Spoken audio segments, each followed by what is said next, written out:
नमस्कार, मैं हूं रुचि शर्मा। वेब3 की तमाम बड़ी खबरें लेकर हाजिर हैं हम। डिजिटल बैंकिंग में ब्राजील के पावर हाउस नुबैंक ने अपने खेल को आगे बढ़ाया है, जिससे उसके कस्टमर्स अपने ऐप के माध्यम से बिटकॉइन, इथेरियम और सोलाना ट्रांजैक्शंस को संभालने में सक्षम हो गए हैं। ये नई फंक्शनैलिटी डिपॉजिट और विड्रॉल्स दोनों को कवर करती है, जो नुबैंक को बैंकिंग सर्विसेज के भीतर क्रिप्टो करेंसी इंटीग्रेशन में एक प्रमुख खिलाड़ी के रूप में स्थापित करती है। नुबैंक ऐप के यूजर्स के पास बिटकॉइन, इथेरियम और सोलाना से जुड़े डिपॉजिट और विड्रॉल शुरू करने की पूरी पहुंच है।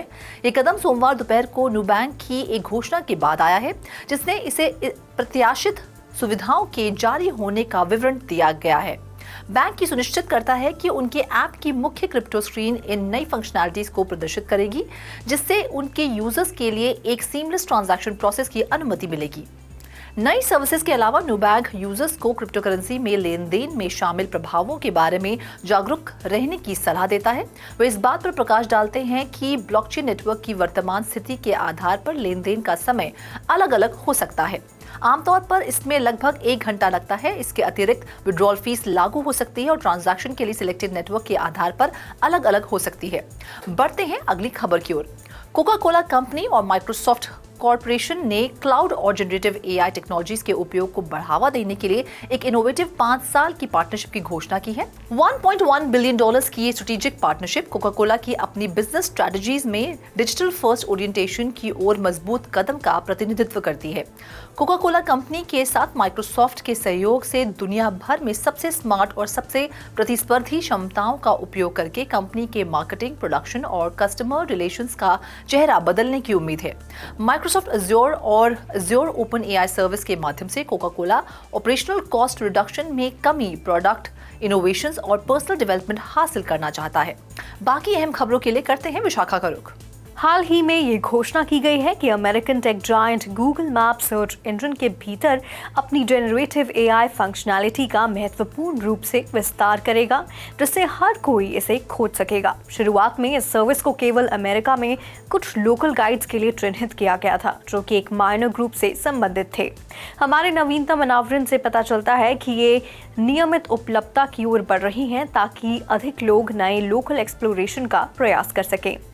गूगल ने अपने मैप्स एप्लीकेशन में जनरेटिव एआई सुविधाओं का अनावरण किया, जो कि यूजर्स को लोकल बिजनेसेस, टूरिस्ट अट्रैक्शंस और एक्टिविटीज को अधिक आसानी से खोजने में मदद करेगा। पहली बार परीक्षण के मुख्य उद्देश्य के लिए प्रोजेक्ट के इस हिस्से को केवल कुछ यूजर्स के लिए छोड़ दिया गया था। Machine learning, deep neural networks और मैपिंग सिस्टम्स जैसी अलग अलग टेक्नोलॉजीज का अभिसरण आसन्न है। जैसे कि हालिया निष्कर्षों से पता चलता है कि गूगल इस सर्विस को गूगल मैप्स लैब्स सेक्शन में एकीकृत करके वाइडर ऑडियंस के लिए जारी करने की योजना बना रहा है। ऐप्स की ये टेस्ट सिस्टम मोड प्रदान करती है, जो कि नई फंक्शनैलिटी के लिए लेटेस्ट फीचर्स का परीक्षण करती हैं। अब बढ़ते हैं अगली खबर की ओर। United States Securities and Exchange Commission spot ether exchange traded funds यानी कि ETF के लिए ब्लैक रॉक और ग्रेस्केल एप्लीकेशंस पर अपने निर्णय में देरी करेगा। SEC ने ग्रेस्केल निर्णय में देरी और ब्लैक रॉक एप्लीकेशन में संशोधन के नोटिस जारी किए। इसके कुछ ही घंटों बाद एजेंसी ने फ्रैंकलिन टेम्पलेटन के प्रस्तावित स्पॉट ETH ETF पर अपना निर्णय वापस ले लिया। डिजिटल एसेट मैनेजर ग्रेस्केल के ETH ट्रस्ट को NYSE आका पर spot ETH exchange traded product में परिवर्तित करने पर SEC का निर्णय 24 अप्रैल को होने वाला था, लेकिन अब इसे 60 दिनों से 23 जून तक बढ़ाया जाएगा। SEC को अब 11 जून तक फ्रैंकलिन टेम्पलेटन एप्लीकेशन पर निर्णय लेने की उम्मीद है। ऑब्जर्वर्स का कहना है कि SEC spot ETH ETF application से जुड़ा नहीं है, जिसे कई लोग आसन्न अस्वीकृति का संकेत मानते हैं। Over to you Roshni. Digital identity project Worldcoin non United States institutions को प्राइवेट सेल्स के माध्यम से अगले 6 महीनों में अपने वर्ल्ड टोकन की सप्लाई में 19% तक की वृद्धि करेगा।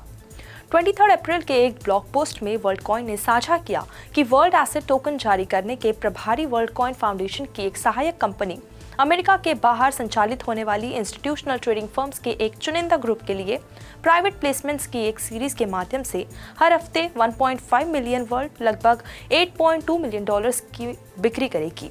वर्ल्डकॉइन ने लिखा, वर्ल्ड एसेट्स को हर हफ्ते एवरेज 0.5 मिलियन से 1.5 मिलियन वर्ल्ड के बीच की बिक्री की उम्मीद है। इस प्रकार वर्ल्ड का सर्कुलेटिंग सप्लाई बढ़ेगा। CoinGecko डेटा के अनुसार 6 महीने के लिए हर हफ्ते 1.5 मिलियन वर्ल्ड टोकन की वृद्धि मार्केट में आने वाले 36 मिलियन नए टोकन के सप्लाई की वृद्धि के बराबर है। वर्तमान में इसकी कीमत लगभग $197 मिलियन है। तो आज के लिए फिलहाल इतना ही। ऐसी Web3 से जुड़ी खबरों के लिए देखते रहिए 3.0 TV। ऐसी और ज़्यादा अपडेट्स के लिए हमारी वेबसाइट www.treeversetv.io पर लॉग ऑन करें या फिर स्कैन करें QR कोड। Thank you.